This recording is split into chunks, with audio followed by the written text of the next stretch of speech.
welcome back. It's been a few weeks since my last post, but I am ready to go. I've got at least 3 videos. I'm not sure when they'll be released. Time of recording, today is Wednesday. I'm going to record 3 videos today. We're going to be continuing going over season 1. So today we're going to be covering Thor and also Hulk. I'm pretty excited about this because I really enjoyed the books. And just gonna preface the video by saying a lot of these season 1 books draw a lot of inspiration because these were written post like Iron Man and things like that for the MCU. So a lot of these books, it seems like they draw a lot of inspiration from those movies. So just keep that in mind as we go forward. It's gonna be some of my not really criticisms, but some of my like notes about each of the books as we go forward. Let me know what you think of the audio. I'm using my AirPods. Hopefully they'll pick up a little better. I'll be less echoey. I'll be a little bit more clear. And hopefully I'll be at a good volume because I got to place the camera a little bit further away. We got a new dining table, so that's going to be a factor in like the camera and things like that. So hopefully these will mitigate some of the sound issues. So let's just jump into it. So overall, I really enjoyed this book. I really liked it. You can see here, Matthew Sturges is the writer, and the artist was Pepe Larraz, I think is how you say that. I don't know a ton about Thor. I've never been huge into Marvel to begin with, but Thor was definitely out of the realm of like things I paid a lot of attention to. So this was a pretty good read. I really liked it. Like I said, it draws some inspiration from the movie, whereas like Loki is like kind of like the instigator and stuff like that. Here's just a shot of some random stone golems. Yeah, bring that closer since audio is not an issue anymore since I have the AirPods.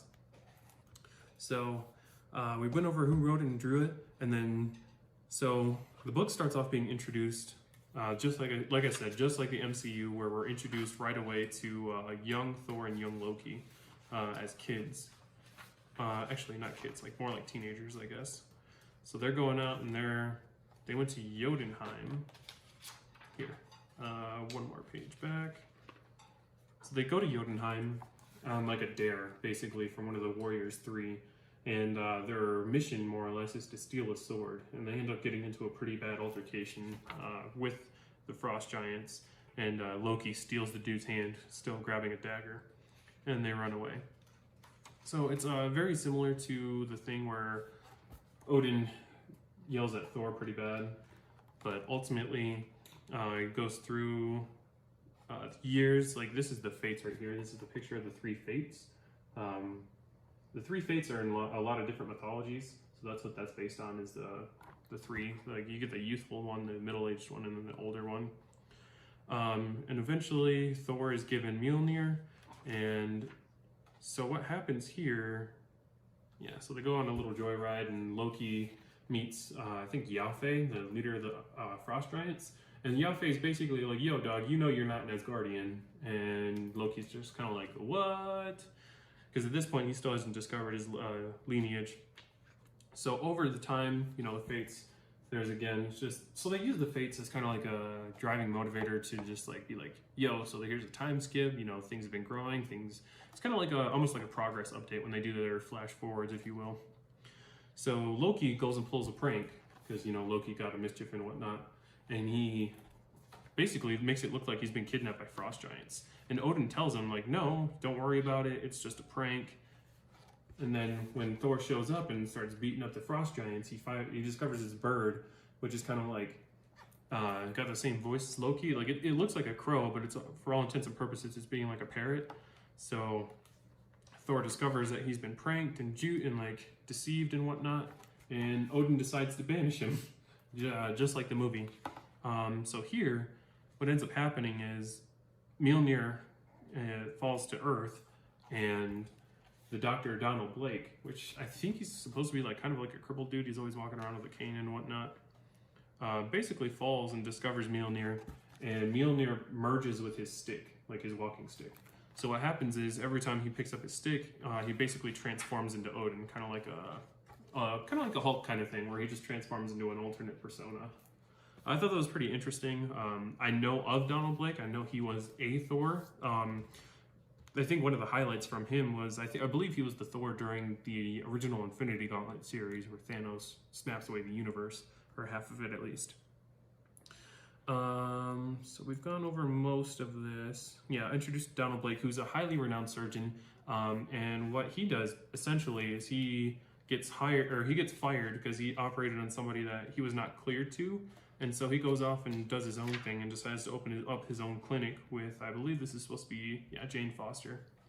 And also, to go back to why he's fighting rock trolls, the rock trolls were at that castle, and I think it was Ireland, is where he ends up finding the Mjolnir, Norway actually. So yeah, he Thors out, he Thors out and fights these rock golems and trashes them pretty good. And then Jane's really confused and whatnot, and then he doesn't understand what's happening. And essentially, what's happening here is Loki is essentially rallying all the clans of Jotunheim, which is more than just frost giants apparently in this continuity, because you got this looks to be like some kind of fire troll, and you got some other like trolls, and like you see the rock golems. He's the one reporting back like, hey, Thor's come back. And then Donald Blake is kind of like fighting with himself because he doesn't think he's a real person at this point. He believes that he was just a persona built when basically he believes that he's Thor, but he's like, instead of him turning into Thor, he's Thor turned into Donald Blake, if that makes sense. So essentially he believes he's just a person created to be the host of Thor while he's on Earth, essentially is what that turns out, or what he believes.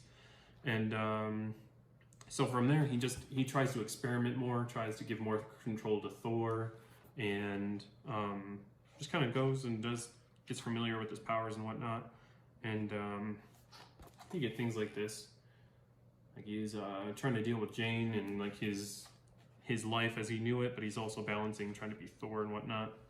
And you get some fights between him and Jane about, hey, Donald, you're a real person. You know, you're not just Thor. And he's like, no, I'm just Thor. And he spends less and less time in his Donald Blake persona. So from here, we get Loki's betrayal.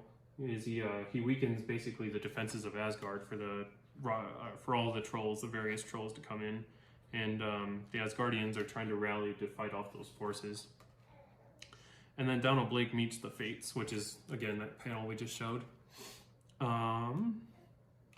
Basically, what ends up happening is the Warriors 3 come to Earth, and they're like, hey, Thor, we need you to come back, because there's some serious stuff going down on Asgard. He's met by some forces, and he's got to fight, like, basically like a legion of fire. I guess they're trolls, yeah. I've been saying this, I'm just going to stick with it. They're fire trolls, and he's been fighting them. And yeah, he goes to Asgard and puts the beat down on some frost trolls. Ends up getting into another fight with Loki, and Sif just kind of takes him out with one shot. It's pretty funny, actually. So moving on, turns out at some point, did I miss it? Maybe I missed it.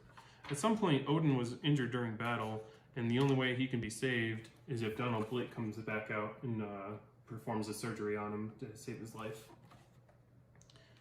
And then I believe there was like a blade or something that shattered and like ended up inside his spine or something, just something crazy. I can go back and try to find it. Actually, it may have been off screen. I can't remember. But essentially, Thor goes back to Earth with Jane, and they open their clinic and continue going on. And Loki gets locked up with a giant serpent to be tortured for eternity. So it's pretty good. Let me just hit my notes real quick to make sure I didn't miss anything. There was a couple panels where he's basically, Thor has made headlines and he's like this huge persona, and everybody's like, oh, is he the actual god of thunder? And he's just flying around, getting popular.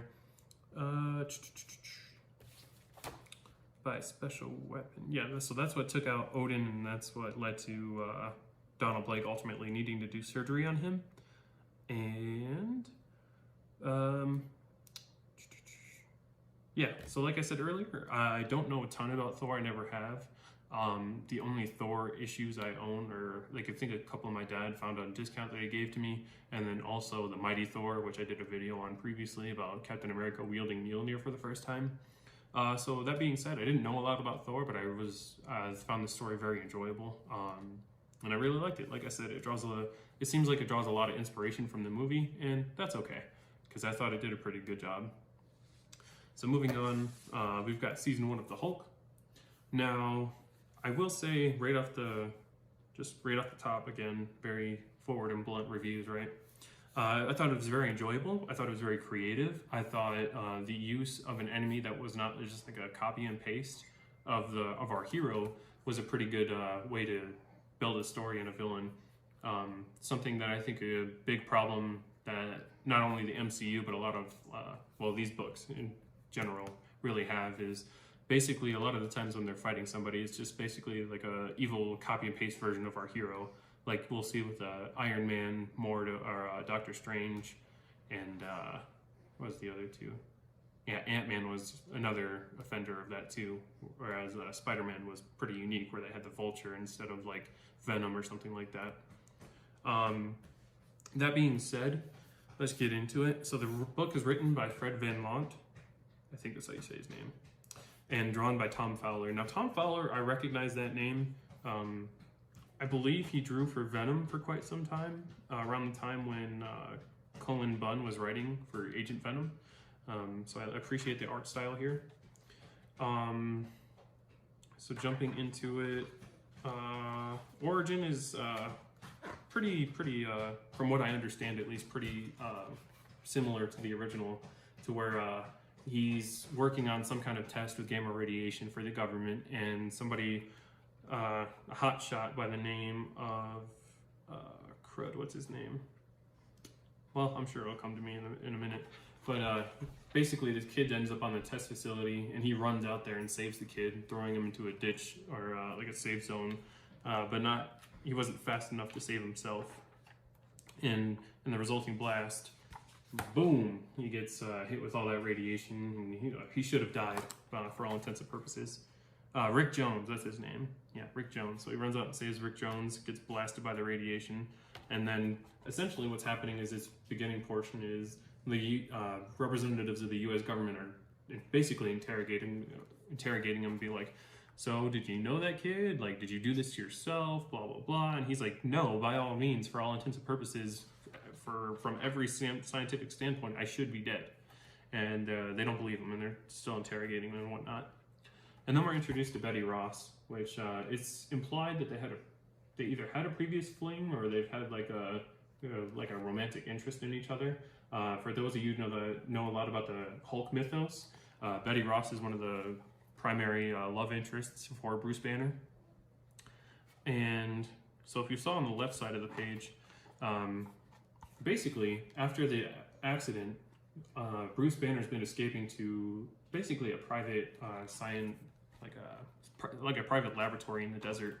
And what's happening is every night he's been transforming into the Hulk. So when we're first introduced to the Hulk, it's essentially basically like a werewolf transformation where it just happens at night and he has no control when he is the Hulk. And Hulk, we are quickly introduced, or basically it's explained or shown, or rather, that the Hulk is sentient and he's smart and he can talk. And he's kind of cheesed at Bruce. He's like, hey, Bruce, why do you keep locking me up? You know, he just wants to get out. And at this point, we're introduced to, can't remember what their names are, but we're introduced to this, which is a child who ran away from another scientific laboratory. And essentially what's happening is this kid finds Bruce Banner's lab and he frees him. He frees the Hulk. So the Hulk comes out and smashes all these dudes, and it's pretty awesome. Takes out all these tanks and whatnot. You get some pretty cool stuff. Like, it just shows like how like immovable the Hulk is. Tanks run into him and just like they blow up because they can't do anything to the Hulk. And let's see. So the kid ends up talking him into, he feels good about the kid, and so he takes him with him. And at this point, the government's kind of like tracked this fight, and they've come here. But what they find isn't the Hulk. It's one of the apes from the test site. They've mutated into one of these like Hulk-like creatures. So that's what they discover. And the kid leads the Hulk back to the laboratory he escaped from, and we're introduced to this, which is like absolutely insane. And when I first started reading this, I thought this was AIM, because it's usually how they've been drawn and depicted is like yellow jumpsuits with like funky masks and stuff like that. But I don't think this is AIM. I think this is some kind of different organization.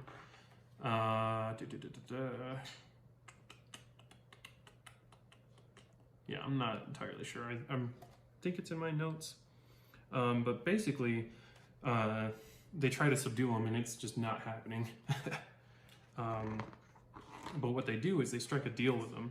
They say, hey, we know what's going on, but we can make you a formula so you stay the Hulk forever. And Bruce Banner is just like a persona completely, like, you never have to deal with Bruce again. He'll just be like, he just won't be there anymore. So he ends up going for it. So,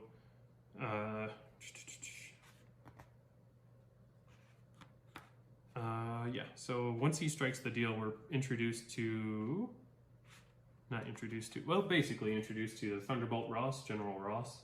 Again, if you know anything about Hulk mythos, General Ross, not only is he the Red Hulk, but prior to that, he was basically one of the main antagonists for the Hulk, always constantly trying to hunt down Bruce Banner and, you know, shenanigans and whatnot. And from the MCU, if you're familiar, he was in the Incredible Hulk movie, but he was also, he comes back in Civil War as like one of the leaders for introducing the Soviet Accords. So, just a little bit of perspective. So yeah, Bruce Banner wakes up in the morning, has no idea what the heck is going on, and the kid is still at the laboratory, and he's like, oh, so that's what the Hulk turns into. So at this point, we're introduced to Rick Jones a little bit. We've got a crooked, like, military member. I can't remember entirely who that is, but we're basically introduced to him and how he's a sleazebag. And then Ross immediately says, look at the Hulk, and Bruce thinks he's talking about him, but he's obviously talking about the ape that the military recovered from the night previously. So moving forward, yeah, like I said, the military guy that picks up Rick Jones outside of the jail is a sleazebag. He's asking him where he can find drugs. So, yep, Rick Jones goes back to his gang, and he gets beat up a bit. Let's see, and then the Hulk shows up. Obviously, it's nighttime. So Hulk shows up and starts putting the smackdown on all these gang members and just wrecking everybody. And then over time, we're introduced to the fact that Bruce Banner has a lot of like almost PTSD from his childhood. His dad was really abusive. I think it's implied that he killed his wife, so Bruce's mom. So at this point, it's we learn that basically the Hulk has a thing for kids. Like, he'll always look out for kids. He's always out trying to protect them any way he can. He's never going to harm a child, anybody of youth really. He's going to go out of his way to save them.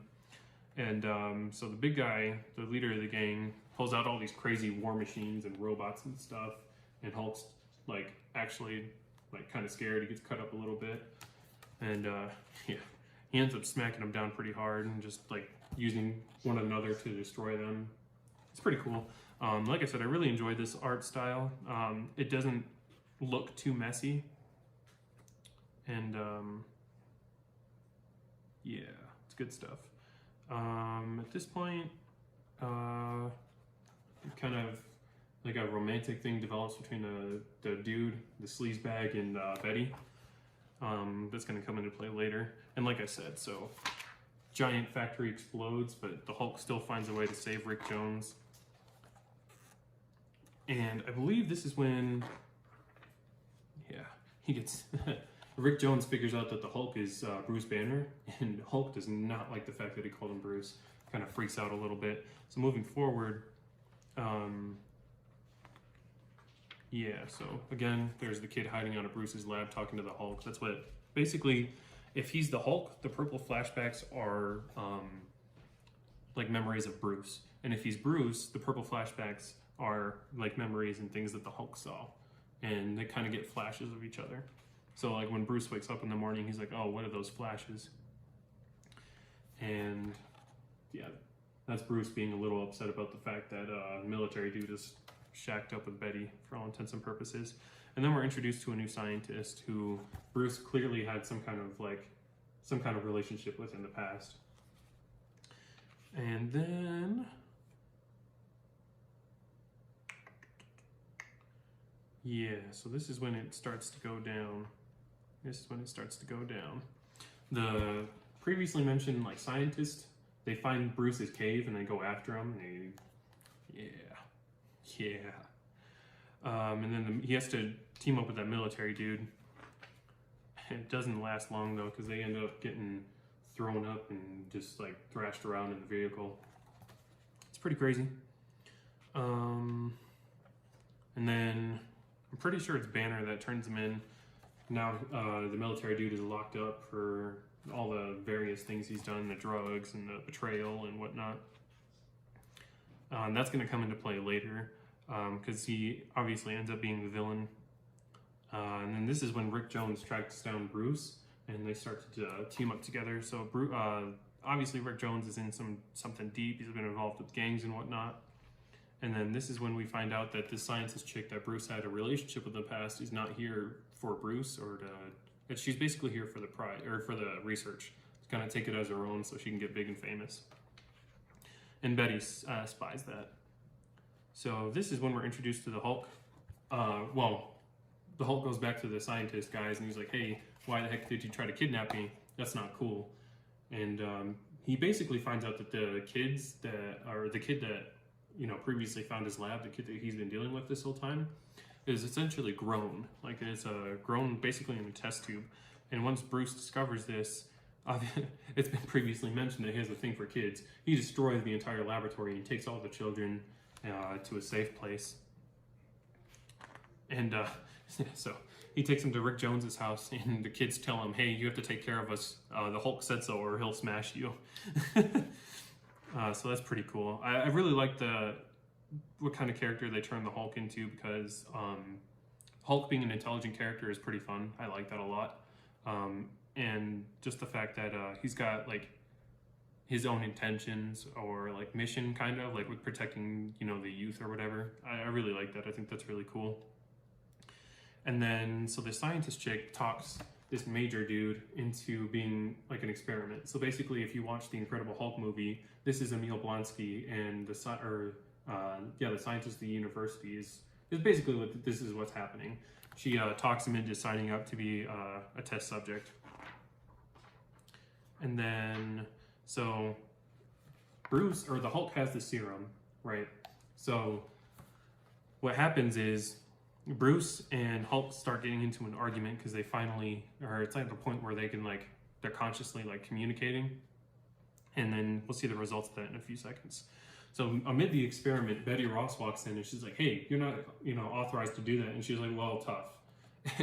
They get into a fight and they hit some buttons and some stuffs, and it ends up triggering a different mutation than what the scientist was going for this major guy.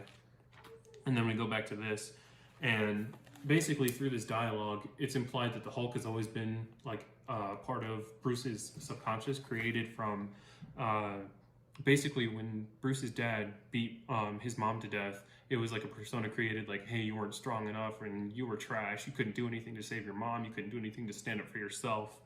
And that's kind of what this turns into, is Bruce submitting to that fact and basically forcing the Hulk to take the serum so that it relinquishes control of the Hulk transformation to Bruce.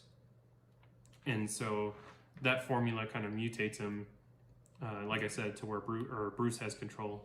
And this, it's kind of like a sloppy shot, honestly, but then again, it's kind of what it, well, I'll just show you.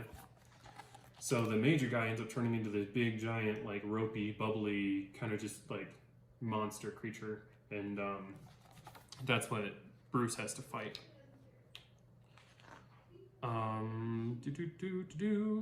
Yeah, the army tries to subdue him and they can't, and the scientist chick is like, oh crap, I created something bad. And this dude, what he turns into, is attracted to the gamma radiation. He feeds on it, kind of like Parasite does. And so, and he kidnaps Betty, that's the other important thing. And Bruce shows up and he's like, I'm gonna slap you up, dude, you better put her down. And so Hulk goes to smashing, and yeah, so what I want to get out of this is Betty, he gets Betty free, and he's still like taking shots at the big slug monster. I'm not sure what to call him. I forget. They give him some kind of name, but it's written down somewhere in my notes. Biocide. That's such a cool name. Basically, the way the Hulk defeats him is he gives them, the military people, enough time to escape, and he shoves one of these nukes straight into Biocide's face and just blows them all up. And like just too big of an explosion for Biocide to be able to feed off of.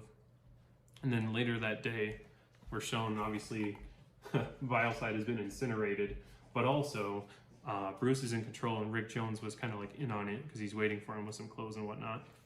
And then Bruce goes back to being a scientist, but he can't be found because, or no, he is a scientist because nobody figures out that it's Bruce that transforms into the Hulk.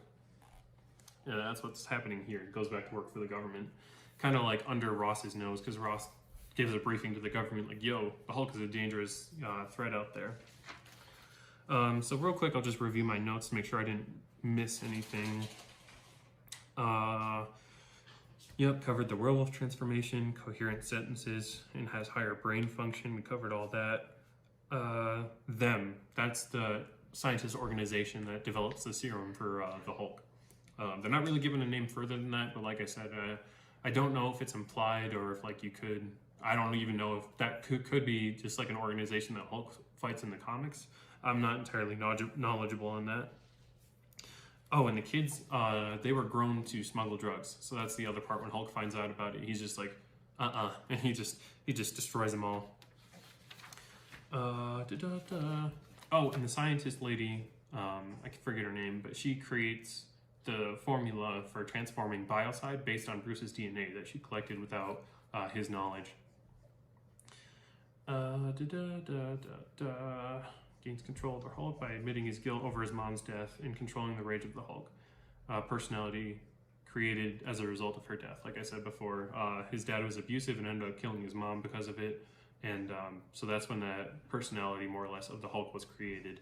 The gamma radiation just kind of like gave that persona like a means to come out. Yep, already did that. And again, so the result of the end of the book is Banner is in control of the Hulk. But his transformations are more traditional, I would say, where it's high, what did I write down? Extreme trauma or emotion. Yeah, so it ends with pretty much Bruce being in control. So overall, we're gonna jump to overall.